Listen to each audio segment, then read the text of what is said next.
Chers amis, le jeudi 21 mai fut une journée très particulière à bien des égards, qui nous remplit de joie et d'espérance. En effet, plusieurs événements, juifs et chrétiens, ont cette année eu lieu en ce même jour et nous rappellent tous les liens que nous partageons. L'Ascension, lorsque Jésus s'éleva vers le ciel depuis le mont des Oliviers à Jérusalem, tombe cette année lors du Yom Yerushalayim, jour de fête en Israël, où l'on célèbre justement Jérusalem. Cette introduction ne vient pas de moi, mais du début d'une lettre de nouvelles du Keren HaYesod, une organisation juive qui célèbre cette année ses 100 ans. Quelques informations à son sujet s'affichent à l'écran.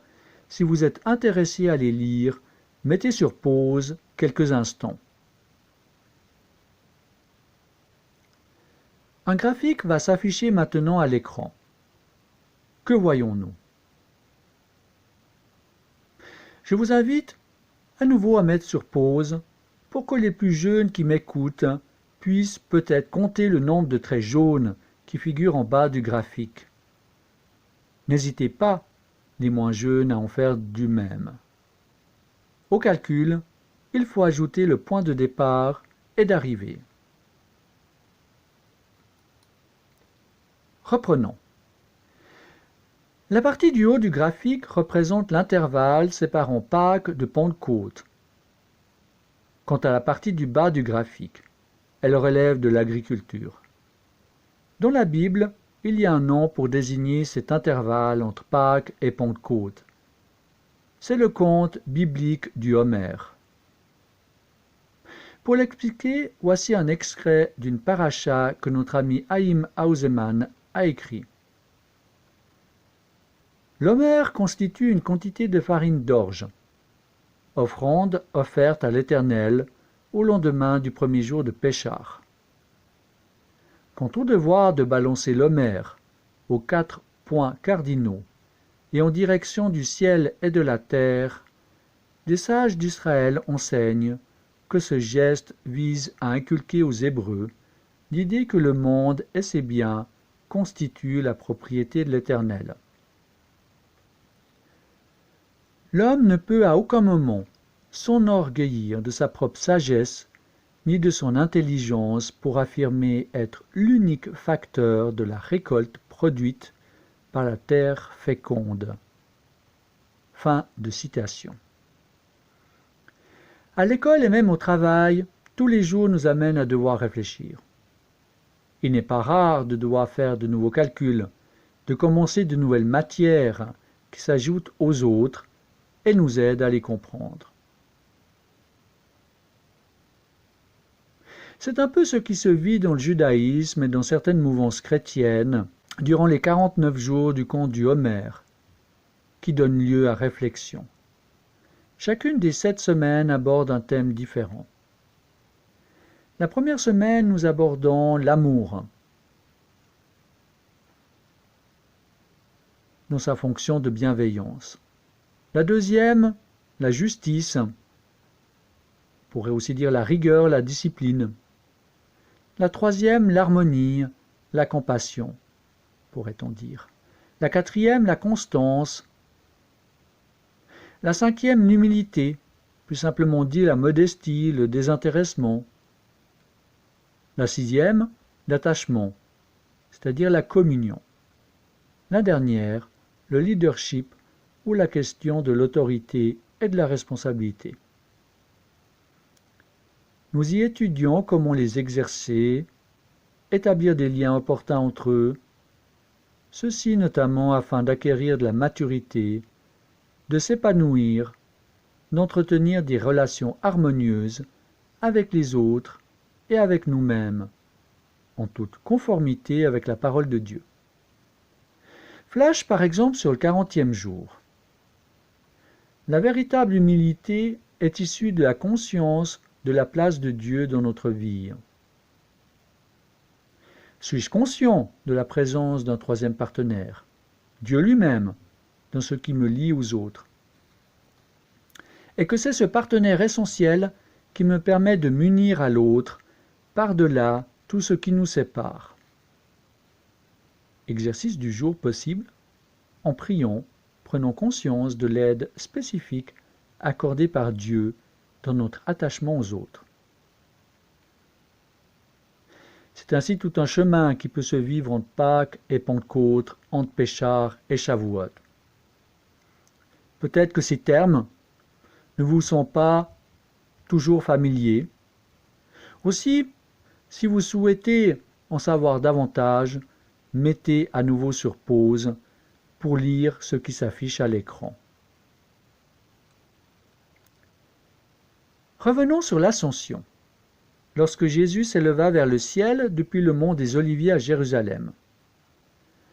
Après sa résurrection, Jésus se présenta de temps en temps à ses disciples jusqu'à l'Ascension. La carte ci-jointe nous renseigne sur le nombre de fois et les lieux de rencontre. Le dimanche de la résurrection, Jésus apparaît à 7 reprises à différentes personnes, dans différents lieux, à Jérusalem et ses environs. Ce sont les chiffres 1 à 7 de la carte. Puis, pendant une période de 8 jours, Jésus n'est plus apparu aux disciples. C'est à nouveau qu'il le fait à Jérusalem au 8e jour de sa résurrection. Le chiffre 8 de la carte. Plus tard, en Galilée cette fois-ci, il apparaît une 3e fois aux disciples réunis au bord du lac de Galilée et s'adresse plus particulièrement à Pierre. Le chiffre 9 de la carte. Puis il apparaît encore sur la colline que Jésus avait indiquée aux apôtres. Le chiffre 10 de la carte. Cette fois-ci, en plus des 11, il y avait très certainement les 500 disciples dont fait mention l'apôtre Paul dans sa lettre aux Corinthiens. Il apparaît aussi à Jacques, pas l'apôtre, mais le frère de Jésus, celui qui ne crut en lui qu'après sa mort. Vous le voyez au chiffre 11 de la carte où cela se situe. Et la dernière apparition, la 12e, de Jésus, a eu lieu lors de l'Ascension justement, 40 jours après la résurrection. Que s'est-il passé à ce moment, avant que Jésus ne s'élève vers le ciel depuis le mont des Oliviers à Jérusalem? Jésus se trouve avec ses disciples sur le mont des Oliviers. Il leur recommanda de ne pas s'éloigner de Jérusalem, mais d'attendre la promesse du Père. Car Jean a baptisé d'eau, mais vous, dans peu de jours, vous serez baptisés du souffle sacré par l'Esprit Saint. Lorsqu'ils se trouvaient rassemblés, les disciples lui demandèrent : « Seigneur, est-ce en ce temps-là que tu vas rétablir l'autonomie d'Israël ?» Jésus répondit : « Il ne vous appartient pas de connaître le temps ou le moment où cela doit arriver. C'est mon Père qui décide cela. Lui seul a le pouvoir de le faire. Mais vous recevrez de la puissance quand l'Esprit Saint descendra sur vous. Alors vous serez mes témoins, à Jérusalem, dans toute la Judée et la Samarie, et jusqu'au bout du monde. » Après avoir dit cela, tandis qu'il regardait, Jésus fut élevé au ciel, et un nuage le cacha à leurs yeux. Mais pendant que Jésus s'éloigne, les disciples continuent à regarder le ciel. Tout à coup, 2 hommes en vêtements blancs sont à côté d'eux. Ils disent aux disciples : « Hommes de Galilée, vous restez là, regardez fixement le ciel. Pourquoi donc ? Ce Jésus, qui a été enlevé au ciel du milieu de vous, reviendra vers vous de la même manière que vous l'avez vu monter au ciel. » Alors, les disciples quittent la colline appelée Mont des Oliviers et ils retournent à Jérusalem. Ce n'est pas très loin, à une distance d'un chemin de Shabbat, soit 1 kilomètre environ. J'aimerais maintenant vous amener à quelques réflexions suite à cette dernière interaction entre Jésus et ses disciples. La dernière question des disciples de savoir quand Jésus allait rétablir l'autonomie d'Israël est légitime. Il me semble que la réponse que Jésus donne devrait nous amener à réfléchir sur les temps particuliers qui se déroulent sous nos yeux. En effet, Jésus affirme que l'autonomie d'Israël va être rétablie, mais qu'il n'appartenait pas aux disciples de savoir les dates ou les temps que seul Dieu le Père fixe de sa propre autorité. Arrêtons-nous maintenant un peu plus sur l'ascension en lui-même. La représentation d'une ascension apparaît 2 autres fois dans la Bible. Au temps de la Genèse, avant le déluge, l'Éternel enlève au ciel vivant un dénommé Enoch. Dans la période des rois, il y a un passage détaillé où l'Éternel enlève au ciel vivant le prophète Élie. Arrêtons-nous maintenant quelques instants sur ce dernier récit qui me semble être en lien avec la raison pour laquelle les disciples regardaient fixement le ciel pendant que Jésus s'élevait. À un moment donné, Élie dit à Élisée, son successeur qu'il avait oint précédemment, « Demande-moi ce que tu désires que je fasse pour toi avant que le Seigneur m'enlève d'auprès de toi. » Et Élisée répondit, « J'aimerais recevoir en héritage une double part de ton esprit prophétique. » « Tu demandes une chose difficile à obtenir, reprit Élie.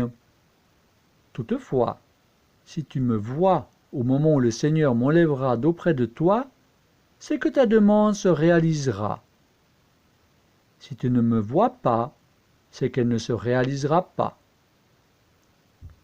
Pendant qu'il marchait et s'entretenait, un char étincelant, tiré par des chevaux éclatants de lumière, les sépara.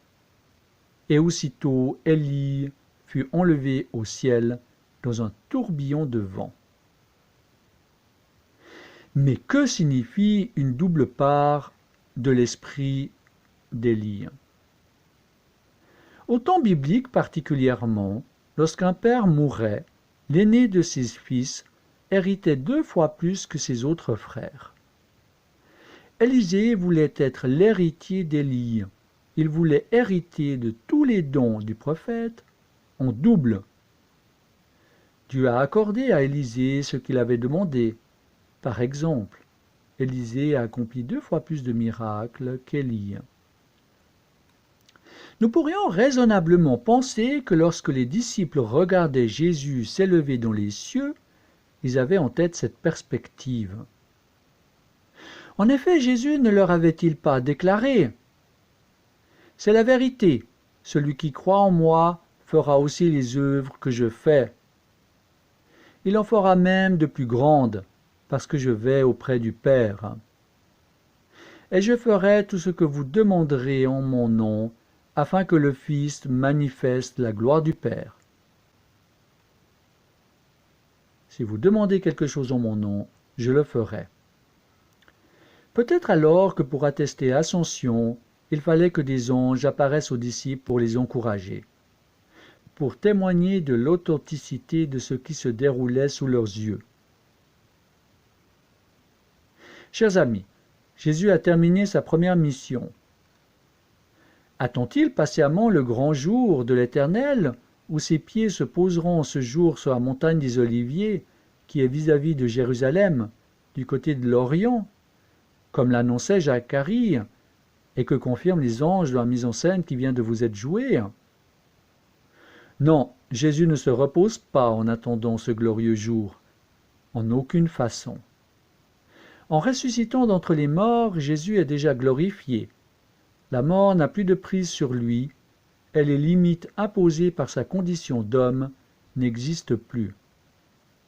Mais en montant auprès du Père, sa gloire se manifeste avec plus d'éclat. Il arrive parfois que nous manquions de discipline et de constance à nous attacher à Dieu, à valoriser la parole contenue dans la Bible et la mettre en pratique. Cela nous amène à vivre en désaccord avec Dieu et à ne pas porter du bon fruit, comme le relatait la mise en scène de la semaine dernière. Une personne profite de cette situation. Elle souhaite même attirer sur nous une sanction.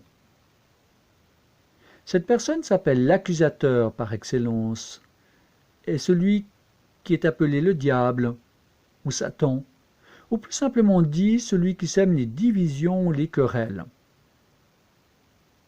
Dans les lieux célestes, il n'y a ni jour ni nuit. Ainsi donc, l'accusateur peut à chaque instant nous accuser. Il faut donc un médiateur qui ne dort ni ne sommeille, qui soit bienveillant, qui soit juste, ait de la rigueur et de la discipline, une constance soutenue, qu'il soit souverain et détienne le leadership, l'autorité. Cette personne, c'est Jésus le Messie, le juste. N'ayons pas peur de continuer notre chemin de foi confiant. Jésus a promis d'être avec nous jusqu'au dernier jour du monde. En guise de bonus, pour ceux qui souhaiteraient savoir d'où vient le nom de Jérusalem, ne manquez pas le lien que je mets dans le prochain post. Pour une petite balade explicative sur Jérusalem vue du mont des Oliviers, ne manquez pas le lien que je mets sur le post qui suit le précédent. Vous y découvrirez un panorama sur la ville de Jérusalem avec un parcours en différents lieux. Pour des chansons sur Jérusalem en or, par Hélène Ségara, tiré de son album Mon pays, c'est la terre, ou par les compagnons de la chanson, n'hésitez pas à cliquer sur les liens qui figurent sur le dernier post.